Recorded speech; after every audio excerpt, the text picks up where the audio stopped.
So yesterday we did our primer, acid etch, and filler.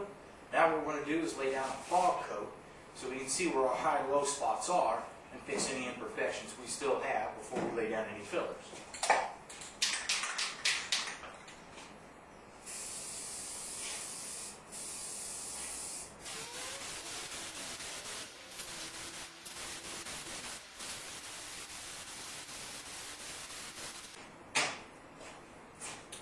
Okay, you've got your fog coat on. What we're going to do is we're going to do a block sand, a light block sand with either 150 or 180. See where our low and high spots still are, get those imperfections out, and then I'll show you how to start laying some Bondo down. Now, a lot of people that don't use masks at all, or they'll use the thinner masks. I prefer using the painter mask just because it just gets a lot less of this carcinogenic crap in your lungs.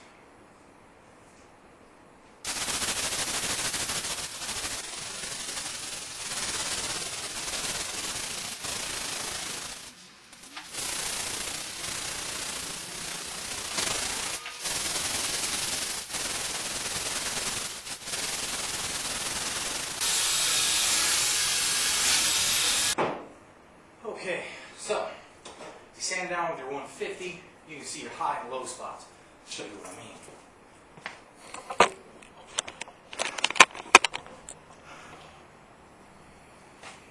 Okay, every spot where you've hit through, hit a shiner, that's your high spot. Every place where you still have the dark primer, those are your low spots. So you'll see dings showing up. And your low spots, you've got areas like this right here where this could be filled in with primer. The only problem is the thicker your primer, the more likely it is to crack. So what we're going to want to do is have the thinnest amount of filler as possible, the thinnest amount of filler primer, and the thinnest amount of paint. So low spot, high spot, here's your high spot, here's your low spot. Now we'll flip it around and find the same thing on the opposite end. Bring down our high spots and bring up our low spots.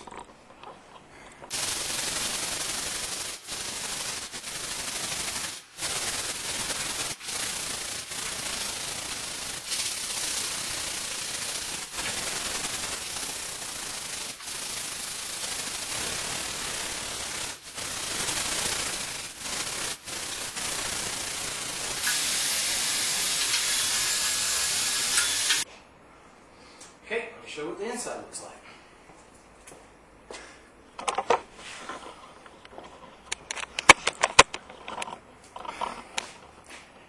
So we can see where we have our high spots.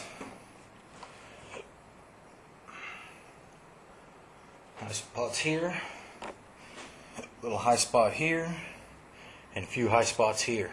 So we'll knock those high spots down on this side, same on the other side, and get it as flat as we can possibly get it. When you're hammering your dings out, don't get all physical with it. Just nice and lightly tap that thing up. Keep your hand below and feel the rise on it.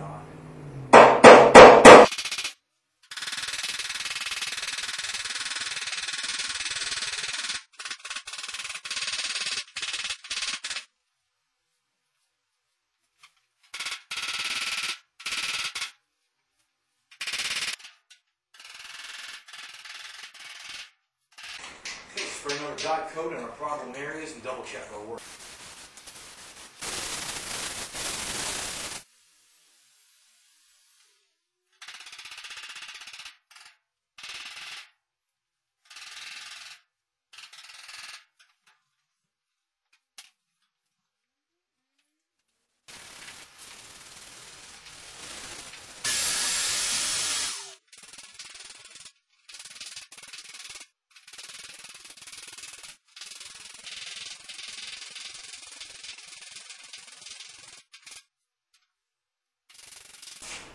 Okay, Bondo doesn't like to stick to 150 grit scratches. and you actually want to get it down as close to the metal as possible. So where you still have low spots, take some 80 grit or some 36 grit, depending on how deep the scratches are, and rough those areas up so the Bondo, or the filler, will stick to it better.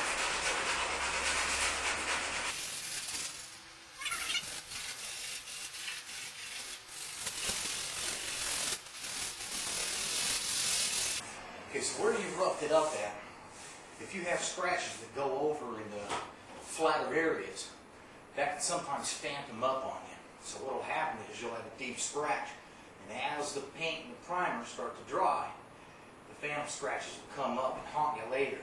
So we're going to hit it with a 150 again, just nice and light on the flat areas, to make sure we don't have any phantom scratches come back to haunt you.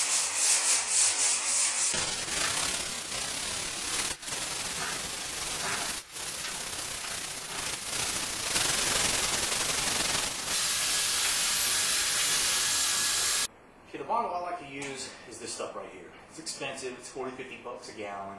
It's made by Evercoat, it's called Rage Extreme. This Bondo just lays down smoother. It doesn't give you as many air bubbles like your $10, $15 a gallon Bondo does. That stuff's going to set up fatter, it's going to have more air bubbles in it. You're just going to have to get rid of those later. So this is going to save you time, the other one saves you money. So whichever one you got. Now just get one scoop on here. If you put too much, then it's going to harden before you get to spread it. Too little, and you're going to run out before you need it.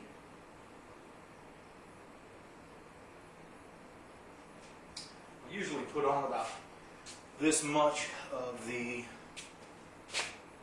hardener and mix it thoroughly.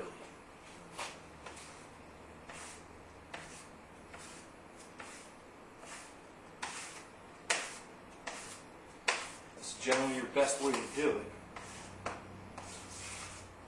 Pressing down squeezes your air bubbles out. You don't want to mix it like you're mixing a can of paint. You want to make sure that all of it is a consistent color. If you have stripes of the filler or stripes of the hardener, those areas are going to dry harder or faster, and it's going to give you odd little anomalies. Make sure that you clean everything off your spreader and get it all mixed thoroughly. Since I know I've got problem areas right here, I'm going to hit this first, sand it down, and then I put a layer over the whole side. When you start, you go your furthest end. If you're right-handed, you start on your right-hand side, left-handed, etc. Now with this first coat right here, what you're doing is just building up a bit of a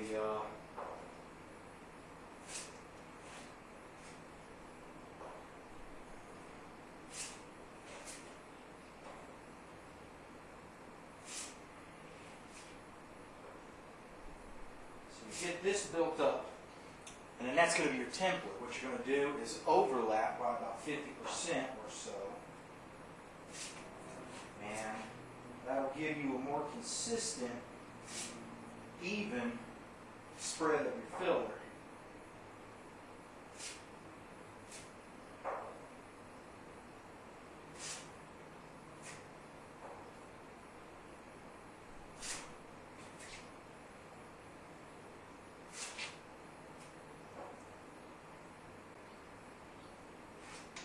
Okay, so once again, you're building up your first line and overlapping 50% so that you keep a consistent spread all the way across.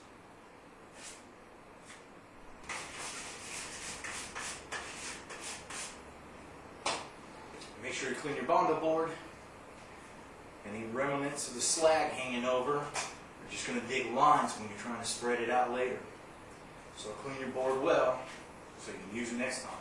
I'm going to let this set up for a little bit, and then we'll start sanding it down.